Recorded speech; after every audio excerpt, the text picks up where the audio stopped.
Well, I'll be a Neanderthal's nephew. Now, McGee, that's no way to talk about your Uncle Otto just because he had a lower forehead than most people. I'm not casting asparagus at anybody in particular, Molly. I'm just giving out with an exclamation of surprise. Oh, I see. You'll notice that my eyebrows are also raised, and that my lower jaw is hanging flat. All right, dearie, just so you aren't making any nasty remarks about the family. Gosh darn it, Molly, forget the family. Aren't you even interested in knowing what I'm surprised about? I can hardly wait to hear. Well, what I'm surprised about is this article here in the paper. It says that this is World Poetry Day.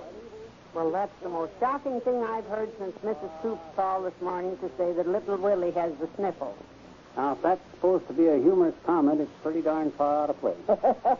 World Poetry Day is a serious thing. It's a day for ending all the troubles in the world with poetry. Well, I hope they can use the Song of Hiawatha to do something about things in the Middle East. Ah, Molly, you don't understand. Poetry is an international language. It brings all kinds of people closer together. I must admit that it brought me closer together with my high school English teacher. Oh? In fact, if I hadn't gotten closer to her, I don't think I would have passed. You know, there's one thing about this whole situation that I can't figure.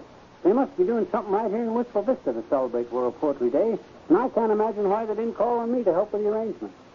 Why in the world would they have done that? Why, because I'm one of the best poets in town, that's why. Oh, McGee. You are...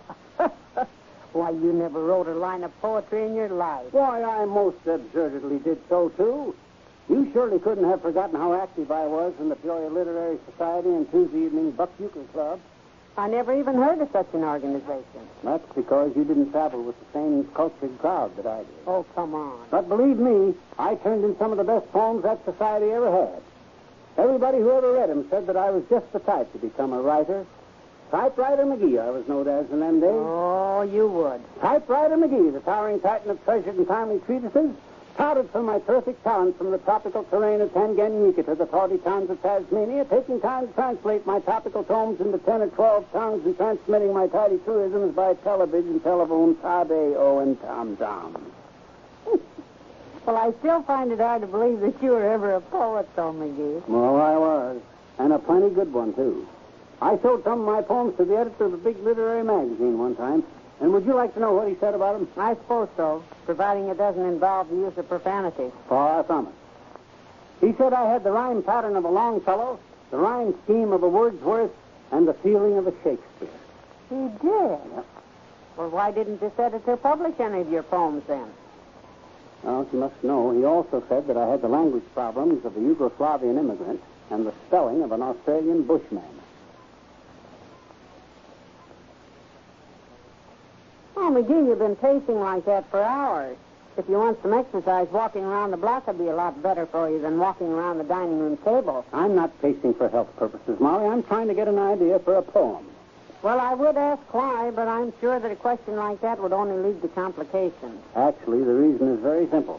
This is World Poetry Day, and I intend to mark the occasion by writing a poem. Heavenly days. If this was Dog Week, you'd try to have a litter of pups. I would never know such a thing of the kind. Fact of the matter is that I used to be a great poet in my younger days. The talent has just laid dormant for a few years. Well, to be truthful about it, all of you has lain dormant for quite a few years. And I think it's too late to change the pattern now. Well, I'm going to show you just how wrong you are about this, Molly. I've got a great idea for a poem crashing around in my cranium right now. All I've got to do is write it down. Where's some paper? Well, it should be some in the lower left-hand desk drawer. Okay, thanks. That drawer's stuck. Probably the damp weather. Well, I've got to get out that paper before I lose my inspiration. Look out, McGee, you're pulling the whole desk open. Hey, help. I'm pinned under the ruffles. Do something. Just lie still. I'll lift it off of you. There. Are you all right? Yeah, I think so. At least the drawer came open. Now, where's my pen? I think I saw it on the buffet in the dining room. Okay, thanks. Don't trip over the vacuum cleaner cord out there. Oh, Dad Reddit. If you're trying to get rid of me, Molly, why don't you just put some ground glass in my oatmeal? Now, don't get excited, McGee. I told you to watch out for that cord. Well, I got the pen. That's the main thing. Now, where's the ink? Right where it always is, on the top shelf of the bookcase. Oh, okay. I'll just climb up in this chair together. Not that chair, McGee. That's the one with the cracked leg. Oh, dear, oh, dear. No matter where I'm going, I always wind up on the floor. Well, at least you have all the equipment you need now. Where are you going? Aren't you going to write at the desk? I'm not going to write any place, Molly. I'm going upstairs to rest for a while. I decided I'm just not in good enough physical shape to be a poet. Well, McGee, I found that copy of Bunny Brown and his sister Sue that you were looking for. Here it is. You still want it? You can just put it there on the table. I'm reading a much more important book right now, Molly. Not Winnie the Pooh again. No, this is one I got out of the library this morning. It's called The Lives of Great Poets. Heavenly days. Did you go down to the library without your glasses and pick out the wrong book again? Of course not. This is the one I meant to get. Today is World Poetry Day. I'm going to celebrate the event by becoming a poet. So naturally, I've got to read up first on how poets live. I think most of them live from hand to mouth, don't they? Well, they'd all have great tragedies in their lives, if that's what you mean. You can't write great poetry unless you've suffered. Well, I'm afraid that lets you out then, dearie. Your life can't become much softer unless I start feeding you with a spoon. Well, I admit that I'm not suffering as much now as I should be, but I've had plenty of tragedies in my life. Now, you take that moon touring car that I bought right after we were married, for example. I never did find that dad-rattle in the back end of that thing. It used to worry the life out of me. Is that your idea of a great personal tragedy? Well, in a way, but there were plenty of others, too. Like failing to get that scholarship to Harvard that I dreamed of. How could you possibly have gotten a scholarship to Harvard? Why, you didn't even finish high school. I know. I've always felt that scholarship committee held that against me somehow. But the point I'm trying to make is that I've had enough tragedies in my life to be a poet. The only place where I fall short is that I'm not suffering enough right now. Well, you could carry some of those old newspapers from the attic to the basement. You hate to do things like that. Oh, Molly, that's not suffering. That's just plain work. Poets who suffer eat stale bread and things like that. Do we have any stale bread in the house? I'm afraid not. At the rate you eat it, it doesn't have time to get stale. I guess not. Well, bring me a piece of that angel food cake then. I'll have a cup of mead with it. Those old-time English poets I'm reading about, they always drank mead. McGee, we don't have any mead in the house. You know that. Gosh darn it, and I wouldn't know who to call up to have some delivered either. Well, I guess I'll just have to have a glass of milk with my cake. I don't think you'll suffer much on a diet like that. I will the way I'm going to do it. For one thing, I'm not going to eat the icing on the cake. On top of which, I plan to turn on the air conditioning. What on earth for? Because all the poets in this book suffered by living in cold garrets. Air conditioning will give me the same effect. Well, here's your cake and milk. Go ahead and suffer. Okay, thanks.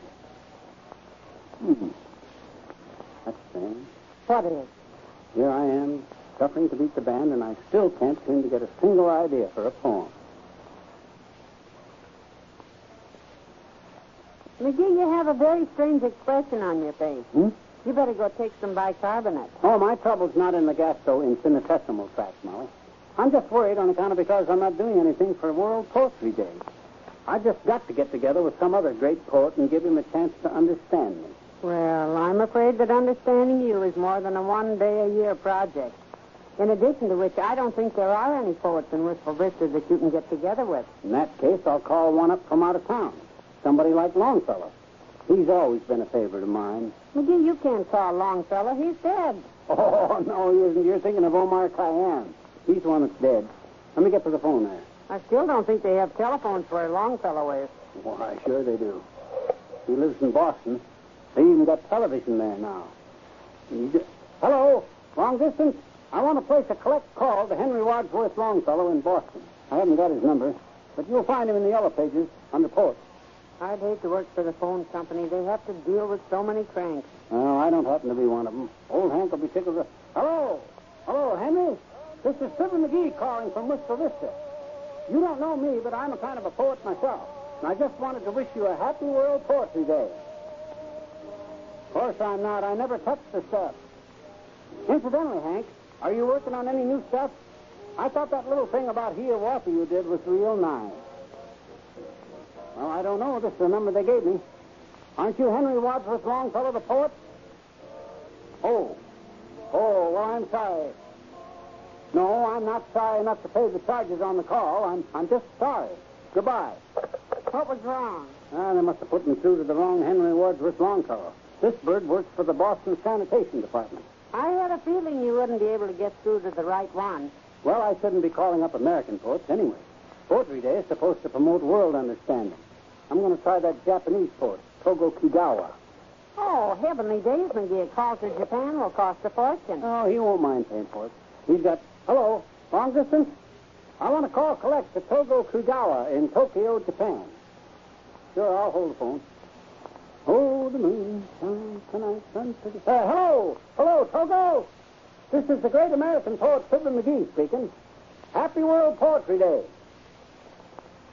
Look, you better cut out the pig Latin. I'd forgot how to speak the stuff. Dad, rather talk English, Togo. I can't understand a word you're saying. Oh, gosh darn it. I think anybody who won't talk English is un-American. You ought to be ashamed of yourself. Goodbye. Well, that was a strange conversation. Well, the big show-off kept babbling away in some foreign language. My gosh, I'm going to write the proper authorities and tell them that us poets can never have world understanding until jokers like that learn to stop clowning it up on the telephone.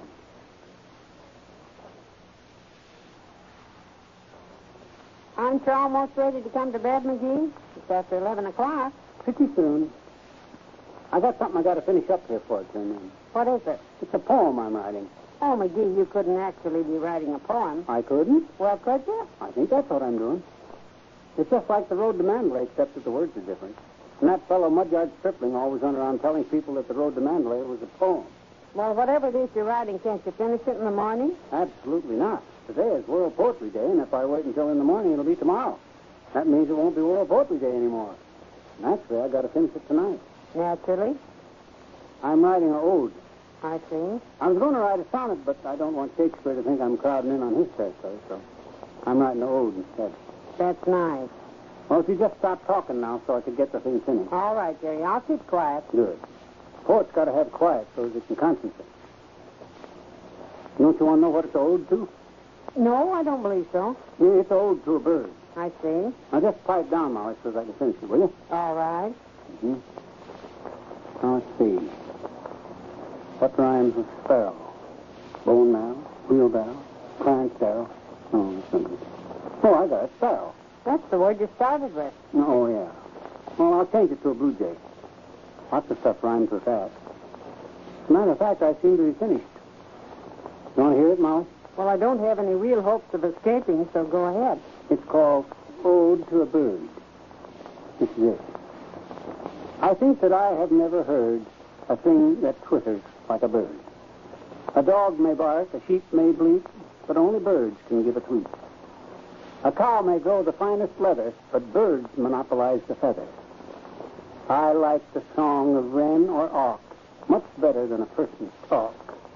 A poet uses only words, and that is why I'm for the birds. Well, that's it. What do you think of it? Well, I haven't heard anything like it since Mrs. Toops dumped her cat in the clothes dryer by mistake.